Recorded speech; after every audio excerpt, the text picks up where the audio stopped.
On est à 14 km de Bakel. On est à 14 km de Bakel. On vient de nous demander d'arrêter le convoi parce que tout simplement, la hiérarchie leur a demandé de nous stopper. On ne sait pas encore le motif avancé. Ce qui est clair, c'est que nous allons marcher pour aller à Bakel. Parce qu'il y a des sinistrés qui sont à Bakel. Voilà, faut pas le bloquer, faut pas le bloquer. Vous n'avez pas le choix.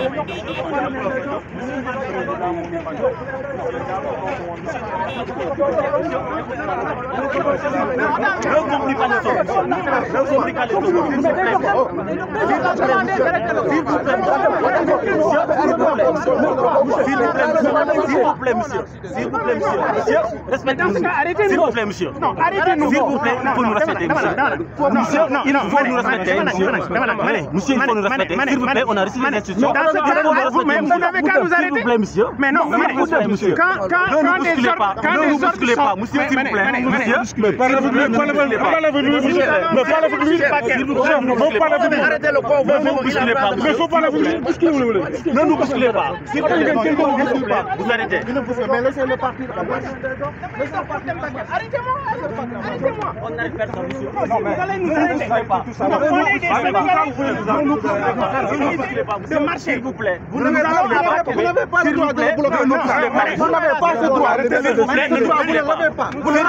Nous sommes dans un pays démocratique. Vous devez le laisser partir tranquillement. Il faut laisser s'il vous plaît, ne nous bousculez pas. Ne nous bousculez pas, monsieur. S'il vous plaît. Il n'y a pas de bousculade, monsieur. D'accord, ne nous bousculez pas. Il n'y a pas de bousculade. Il n'y a pas de bousculade. Il n'y a pas de bousculade. D'accord, allez-y.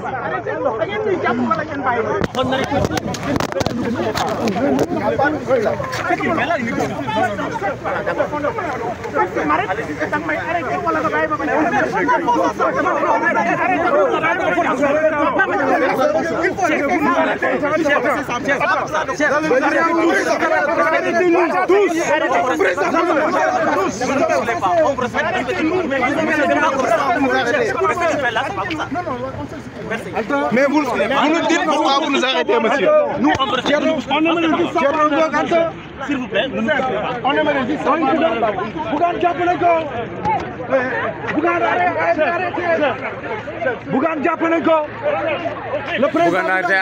Bougane a été arrêté. Le président Bougane. Oui. Bougane a ngi noonu ñu ngi ko dugal ci auto gendarmerie bi. Bougane a ngi noonu ñu ngi ko dugal ci auto gendarmerie bi. Mu ngi noonu gis nga ko ñu ngi noonu jël ko.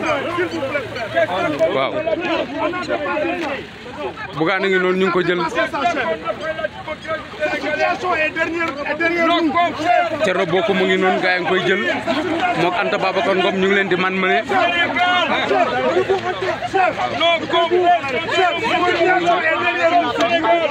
Chef, cette situation est derrière nous. Cette situation est derrière nous. Cette situation est derrière nous, chef. Chef, s'il vous plaît, cette situation est derrière nous. Ça, c'est derrière nous. Non. C'est la presse. C'est la presse.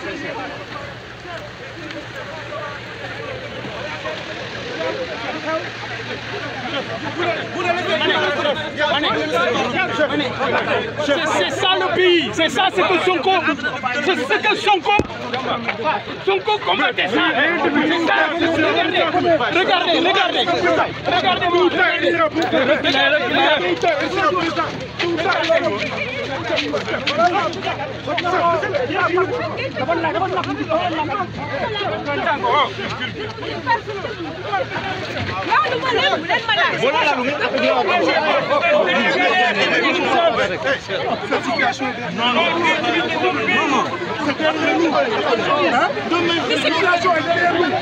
La situation est derrière nous.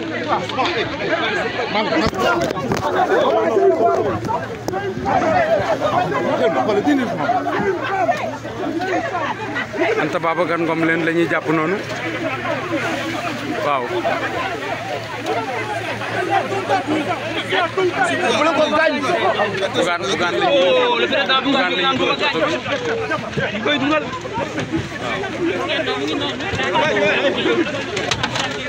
Bougane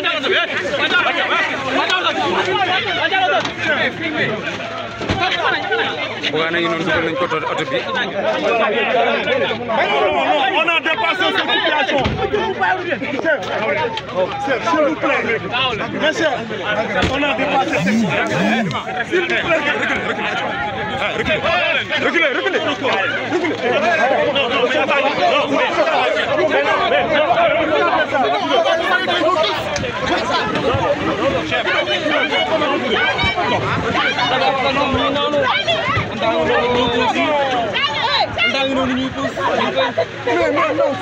On a dépassé cette situation. S'il vous plaît. Reculez.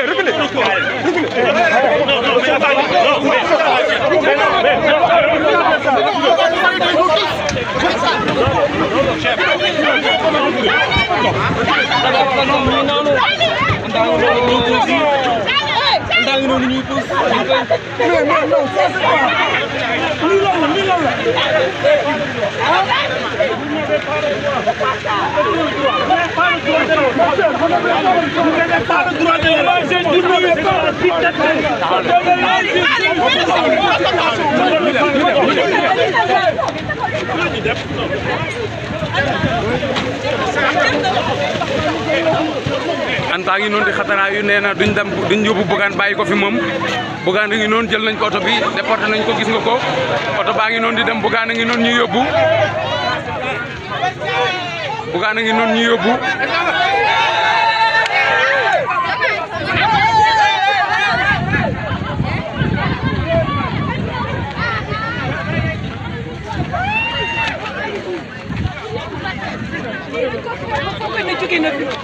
lii dafa ñaaw lan la fi nit def loo xam ne dañ koy aaye ban tuuma jóge Ndakaaru dem fekk ji ay sénégalais comme ñun yu nekk ci tiis nekk ci nakar nekk Bakel ñoom demuñu fa ba xaar ni nit ñaa ngi koy dem ñu ne léegi duñu ko dugg loolu laa bëgg a xam lu tax luy yoonam ba tey ñu arrêté Bougane Gueye Dany pour yóbbu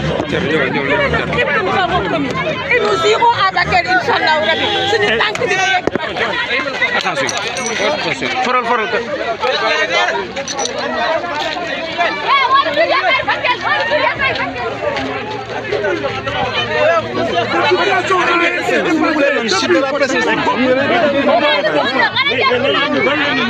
À 20 km, on nous demande de nous arrêter parce qu'il y a le président qui est là. Mais pourquoi est-ce que nous waruñu dem Bakel? Ni tax ñun waruñu dem Bakel, pourquoi waruñu dem xooli les sinistrés? De quel droit aujourd'hui la ñuy arrêter Bougane Gueye Dany? De quel droit aujourd'hui la ñuy empêcher ñu dem à Bakel? C'est inacceptable. C'est de la dictature. Aujourd'hui, ñoom ñu ngi nekk di fo. Nek Sen Arena, nous on a décidé d'aller voir les sinistrés, de leur apporter de l'aide. On nous dit vous n'allez pas entrer à Bakel. Au nom de quoi? Est-ce que nous ne sommes pas des Sénégalais? C'est inacceptable. Ce qui s'est passé est inacceptable. Exactement ce que nous avons combattu dans l'ancien régime. Nous nous sommes battus pour ce type d'injustice. Tey dara lu ñu fi def lu ñaaw amu fi. Dañoo jóge suñuy kër 4 heures du matin nekk ci yoon bi di dangi seet li population yi soxla dem uti ko pour leur apporter notre soutien. Parce que dañu war a nekk seen wet. Bakel Matam ci Sénégal la bokk. Podor ci Sénégal la bokk. demuñu fa ba tey ci yoon bi dañuy joxante ay instructions entre ñoom. Et il s'agit de la gendarmerie nationale. ñu egsi ba fii ñu def ñu barrage de force. ne duñu yegg tout simplement parce que le président de la République est à Bakel. Donc nous, de l'opposition, nous n'avons pas le droit d'aller dans une région du Sénégal tout simplement parce que le président de la République est à Bakel. Mais président bi Dakar la dëkk ñu dëkk Dakar xanaa dëkkul Dakar ñu dëkk Dakar ñu ngi bokk Dakar lu tax mu ñuy yegg Bakel bi nga xamante ne foofu la nekk lii dafa ñaaw. Bakel ce n'est pas une chambre Bakel, ce n'est pas une maison. Bakel, c'est un département. Bakel, dëkk la. Président, mën na nekk fële ñu nekk fële. On n'a rien demuñu pour seeti président. Ànduñoo président demuñu fu président nekk. Dañuy dem xooli les sinistrés. Loolu moo ñu yëkkati, on l'a annoncé, on est venu. On est venu avec de l'aide. On est venu pour les soutenir. C'est des Sénégalais qui sont laissés en rade. Loolu moo ñu indi Bakel. Pourquoi est-ce qu'on nous empêche aujourd'hui d'aller à Bakel? Ils n'ont pas le droit. ñoom pendant ce temps ñu ngi def seeni organisation ak seeni meeting politique loolu mooy mbir mi ñoom ñi ngi def seeni organisation ak seeni meeting politique ak seeni levée de fonds pour financer seeni campagne. Ñun on a jugé que les priorités sont ailleurs. On a jugé qu'il faut aller sur place et aller à Bakel et soutenir les populations. Mais ils ont arrêté quand même l'un d'entre nous, Bougane Gueye Dany. Ça, il faut qu'on le dise. Il a été brutalisé. Il a été brutalisé. Vous êtes témoin. Il a été brutalisé. C'est inacceptable. On est dans quel pays? C'est inacceptable. Nous allons marcher à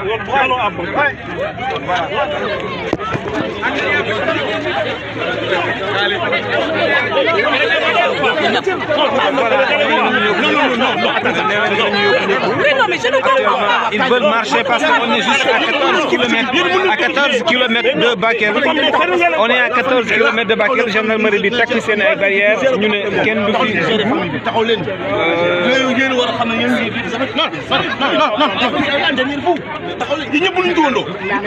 Mais attendez, ici on n'a rien à arranger. Il a été arrêté de manière illégale. On s'écoute. Bougane Gueye Dany donc arrêté à 14 km de Bakel. Donc voilà, c'est ça l'information. Les forces de l'ordre, le président moom moo nekk foofu. Donc ils n'ont pas également reçu